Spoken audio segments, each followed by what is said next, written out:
The band in Newport is the best story I've ever written. I've been writing about Arkansas history for almost 30 years. This story just screams off the page. There's history, there's fun, there's rock and roll. You can't sit still when you listen to the music, and hopefully that story comes through on the page. When I met Sonny and I started listening to the music, I knew of his life, and I said, there's a story to be told here. And then as I dug a little deeper, I found out that his life in Newport are really one story together, because he is a product of Newport. He's a product of the Delta. And what happened in the Delta and what happened in his hometown creates a character like this, creates an American story like this. The musicians that came out of Northeast Arkansas, and that's Sonny and Johnny Cash and Billy Lee Riley, you could even go as far down as Phillips County and Conway Twitty. These are the originators of this American genre we call rock and roll. That has changed the history of music. It influenced the British invasion. It's influenced people ever since. There was a big revival of rockabilly following the death of Elvis.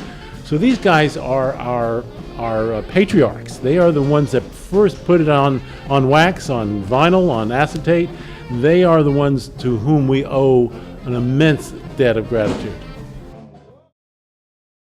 A lot of great musicians came out of this part of the country, Sonny leading the list with Johnny Cash and Billy Lee Riley and Conway Twitty and others. And you ask these guys, how did it all happen? How is it there was such a concentration of music in this one corner of the country? And they'll joke and say, well, it must be something in the water. It has to be in the water. And the truth is, it is something in the water. It's not the water of the Mississippi. It's not the water of the Arkansas. It's the water of the White River. It comes out of the hills of the Ozarks, passes through Batesville, and hits the Delta at Newport. And Sonny and some of these other guys have drunk deeply of that water. So Newport had this tremendous series of windfall wealth: timber, cotton, pearls, and then buttons. But the biggest one of all was World War II, because an air base was created in Newport. Thanks to our Congressman Wilbur Mills, who became very powerful in Washington, 7 air bases were created in Arkansas, probably because of the flat land. It was good for flying. One of those air base training sites was at Newport. And the Newport Army, this was before there was the U.S. Air Force, there was the Army Air Corps, and the Army Air Corps built a field at Newport that overnight doubled the population of the city. About a year, actually. It took. Went from 4,000 people to about 8,000 people in the year 1940, 1941. So you got young men, money in their pockets, looking for a good time, women ready to help them have a good time. The smart money in Newport figures out, let's build some clubs where these guys can spend the money. In a little town just east of here called Memphis, Tennessee, there's also a music explosion. And black blues artists and young white rock and roll artists were coming to Sun Records in Memphis and getting their music on acetate and vinyl. And we know about Elvis, but there are lots and lots of other guys. The young rockabilly cats from Memphis could come to Newport, play in the clubs here, and make it home by 2 or 3 in the morning, which is not a late hour if you're a young man playing rock and roll. They didn't have to spend the night on the road. And so you've got Jerry Lee and Carl and Twitty and Orbison and a host of other guys coming out of Memphis, playing the clubs up and down the Newport Highway 67. Sonny, being a native son, he didn't have to come from Memphis. He was right there, and the guys in the band were right there. Kern, coming from a sleepy little town of Tuckerman, were playing music at the same time all this was happening.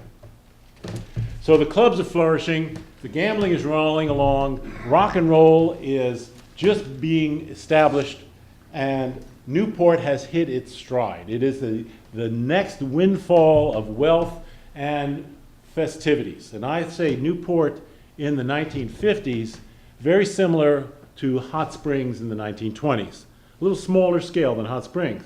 Hot Springs had the racetrack, had gambling, and had the gangsters and others coming down from Chicago and New York, and baseball players, Babe Ruth and Al Capone came to Newport, came to Hot Springs.